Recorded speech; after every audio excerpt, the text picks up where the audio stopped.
नमस्कार मित्रांनो, नर्सिंग एक ईश्वर सेवा मी आरोग्यदूत या चॅनलमध्ये मी अक्षय तुम्हा सर्वांचं मनापासून स्वागत करते. मित्रांनो, तुम्ही जर माझ्या चॅनलवर आता नवीन आले असाल तर चॅनलला सबस्क्राईब करा, व्हिडिओला लाईक करा आणि शेअर करा नक्कीच विसरू नका. तर आजच्या व्हिडिओमध्ये आपण बघणार आहोत research management GNM third year मधला इम्पॉर्टंट क्वेश्चन बेडसाईड क्लिनिक आपण बघणार आहोत. म्हणजे काय, तर चला तर मग व्हिडिओला सुरुवात करूया.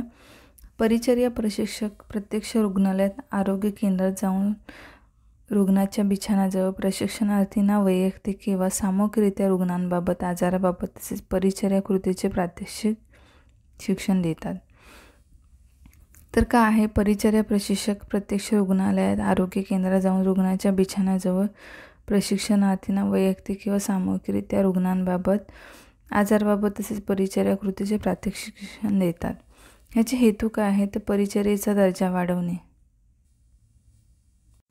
तर परिचर्येचा दर्जा वाढवणे हा हेतू आहे. क्षमतेत वाढ होणे, त्यानंतर परिचर्या समस्या व प्रसंगाचे प्रशिक्षण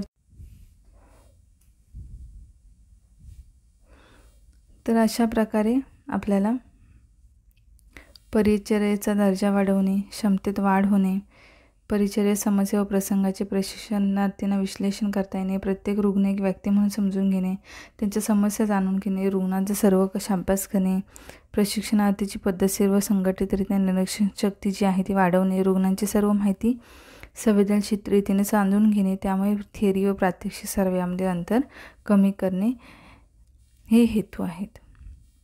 त्यानंतर काळजी दक्षता आपण काय घेतली पाहिजे, तर अध्यापन पद्धती उपयोगात आणण्यापूर्वी रुग्णांची व नातेवाईकांची सहमती परवानगी घेणे आवश्यक असते, अन्यथा रुग्ण घाबरू शकतो हे हेतू नमूद करावा. ठीक आहे. अध्यापन पद्धती उपयोगात आणण्यापूर्वी आपल्याला काय काळजी घ्यायला पाहिजे, तर रुग्णांची जी आहे ती परवानगी घेतली पाहिजे. आपण तिथे सगळे जाणार, रुग्णाच्या बाजूला उभे होणार, ते डिस्टर्ब होणार, तर त्याच्यासाठी रुग्णाची संमती घ्यायची, नातेवाईकाची संमती घ्यायची. प्रशिक्षणार्थींना समूह संख्यासुद्धा प्रशिक्षण पद्धती निवडताना लक्षात घेणे. प्रशिक्षणार्थी जे आहे त्यांची समूह संख्यासुद्धा लक्षात घेतली पाहिजे. 40 ते 60, 50-60 जर स्टुडंटना घेऊन गेलो तर घाबरणार रुग्ण, ते एका वेळी बेडसाईड क्लिनिकला घेऊन जाऊ शकत नाही. विद्यार्थ्यांचे गट पाडावे लागतील, त्याशिवाय त्याच रुग्णांवर वारंवार क्लिनिकल टीचिंग करता येत नाही. या सर्व बाबी रुग्णांच्या दृष्टीने फार महत्त्वाच्या असतात, अन्यथा रुग्णांची मानसिकता बिघडते. विचार प्रक्रियामध्ये कोणतीही अध्यापन पद्धती असो, त्यामुळे प्रशिक्षणाची नवीन प्रक्रिया उद्दीपित झाली पाहिजे, स्टिम्युलेट झाली पाहिजे. आता प्रक्रियातंत्र म्हणजे काय, तर प्रशिक्षण जे आहे ते प्रशिक्षणार्थींना प्रथम रुग्णांची वैयक्तिक माहिती देणे, रुग्णसेवा देणाऱ्या किंवा केस सादर करणाऱ्या परिचारिकाला या अध्यापन पद्धतीत सहभागी करून घेतले जाते. रुग्णांच्या बाबतीत रुग्णासमोर कोणतीही टीका टिप्पणी करू नये, रुग्णाचाही सहभाग घेता येतो.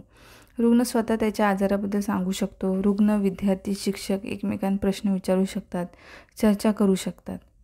रुग्णांची माहिती, चिन्हे, लक्षणे, रोगनिदान, तपासणी, उपचार पद्धती, मूल्यमापन या सर्व आंतरक्रिया संपल्यानंतर साईड क्लिनिक रूममध्ये घेऊन प्रशिक्षकांनी विद्यार्थ्यांच्या शंकांचे निरसन करायचं आहे. क्लिनिक रूममध्ये एकूण उजळणी करावी, प्रशिक्षणार्थींना प्रश्न विचारून एकूण मूल्यमापन करायचं आहे. तर प्रक्रिया तंत्रामध्ये प्रशिक्षक आहेत ते प्रशिक्षणार्थींना प्रथम रुग्णांची वैयक्तिक माहिती देतात. ठीक आहे. त्यानंतर रुग्णसेवा ज्या आहेत देणाऱ्या किंवा केस सादर करणाऱ्या परिचारिकेला या अध्यापन पद्धतीत सहभागी करून घेतलं पाहिजे. ठीक आहे. म्हणजे त्या ज्या परिचारिका असतात त्यांना सगळी माहिती असते आणि रुग्णाची प्रशिक्षक असतात त्याने वैयक्तिक माहिती द्यायची. रुग्णाच्या बाबतीत रुग्णासमोर कोणती टीका टिप्पणी करू नये. ठीक आहे. रुग्णाचा सहभागही घेता येतो. रुग्ण स्वतः त्याच्या आजाराबद्दल सांगू शकतो. रुग्ण, विद्यार्थी, शिक्षक एकमेकात प्रश्न विचारू शकतात, चर्चा करू शकतात. रुग्णांची माहिती, चिन्हे, लक्षणे, रोगनिदान, तपासणी, उपचार पद्धती, मूल्यमापन या सर्व आंतरक्रिया संपल्यानंतर साईड क्लिनिक रूममध्ये घेऊन प्रशिक्षकांनी विद्यार्थ्यांच्या शंकांचे निरसन करावे. ठीक आहे. त्यानंतर आहे फायदे.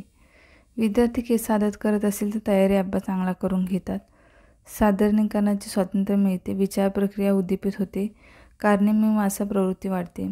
त्यानंतर तिसरा आहे पुस्तकी ज्ञान व प्रत्यक्ष रुग्ण परिचर्या यांचा सहसंबंध तुलनात्मक अभ्यास करतात. परिचर्या कृती केल्यामुळे कौशल्य वाढते. त्याच्यानंतर रुग्णाकडे स्वविस्थापत प्रवृत्ती वाढते, संवाद कौशल्य वृद्धिंगत होते, स्मरणशक्ती वाढते, अभ्यास करून सादर केलेल्या त्या आजाराबाबत परत पुस्तकात वाचण्याची गरज राहत नाही, लक्षात राहते. फायदे काय होतात ह्याचे? ते विद्यार्थी केस सादर करत असेल तयारीत अभ्यास चांगला करून येतात. एखादी केस सादर करत असतील तर तयारी अभ्यास चांगला करून येतात. सादरीकरणाचे स्वातंत्र्य मिळते त्यांना, विचार प्रक्रिया उद्दीपित होते, कारणमीमांसा प्रवृत्ती वाढते, पुस्तकी ज्ञान व प्रत्यक्ष रुग्ण परिचर्या याचा सहसंबंध तुलनात्मक अभ्यास करतात. परिचर्या कृती केल्यामुळे कौशल्य वाढते आहे तिथे वाढते आहे. रुग्णाकडे स्वविस्थापत प्रवृत्ती वाढते, संवाद कौशल्य वृद्धिंगत होते, स्मरणशक्ती वाढते, अभ्यास करून सादर केलेल्या त्या आजारावर परत पुस्तकात वाचण्याची गरज राहत नाही आणि लक्षात राहते विद्यार्थ्यांच्या. आता ह्याचे तोटे काय आहेत? तर तोटे बघा, रुग्ण संकुचित होऊ शकतो किंवा घाबरू शकतो. रुग्ण जो आहे तो काय होतो? संकुचित होतो किंवा घाबरू शकतो. मग रुग्णाची प्रायव्हसी कमी होते, कारण आता बरेच स्टुडंट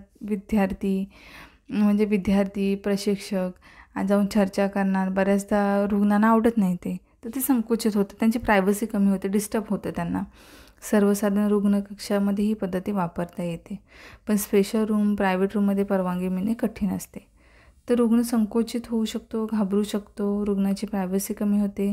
सर्वसाधारणपणे काय आहे तर रुग्णकक्षामध्ये ही पद्धती वापरता येते. स्पेशल रूम, प्रायव्हेट रूममध्ये परवानगी मिळणे कठीण असते. अशा प्रकारे हे तोटे आहेत. आणि फायदे जे आहेत ते हे आहेत की विद्यार्थी केस सादर करत असेल तयारी अभ्यास चांगला करून घेतात, सादरीकरणाचे स्वातंत्र्य मिळते, विचार प्रक्रिया उद्दीपित होते, कारणमीमांसा प्रवृत्ती वाढते, पुस्तकी ज्ञान व प्रत्यक्ष रुग्ण परिचर्या यांचा सहसंबंध तुलनात्मक अभ्यास करतात. ठीक आहे, हे प्रक्रिया तंत्र आहे. त्यानंतर अशा प्रकारे हा आजचा व्हिडिओ होता. बेडसाईड क्लिनिक म्हणजे काय ते आपण बघितलेलं आहे. बेडसाईड क्लिनिकचं ही डेफिनेशन तुम्ही मध्ये ॲडजस्ट करू शकता. म्हणजे परिचर्या प्रशिक्षक प्रत्यक्ष रुग्णालयात, आरोग्य केंद्रात जाऊन रुग्णाच्या बिछाण्याजवळ प्रशिक्षणार्थींना वैयक्तिक किंवा सामूहिकरित्या रुग्णांबाबत, आजाराबाबत तसेच परिचर्या कृतीचे प्रात्यक्षिक शिक्षण देतात. त्याला बेडसाईड क्लिनिक असं म्हणतात. म्हणजे आपल्याला तिथे जावं लागतं.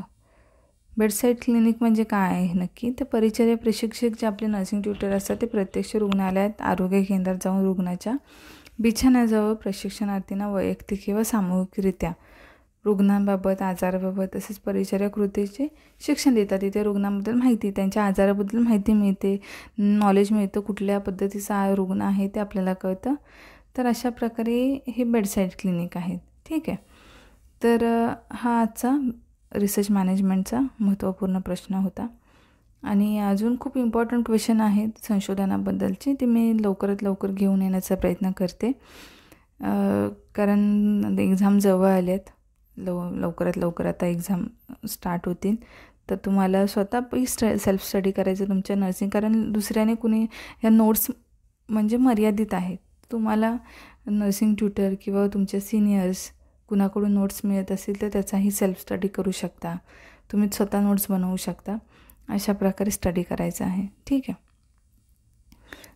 तर आपण लवकरच भेटू मग पुढच्या व्हिडिओमध्ये. तोपर्यंत तुम्हाला काळजी घ्यायची, मस्त राहायचे, स्वस्थ राहायचे. धन्यवाद.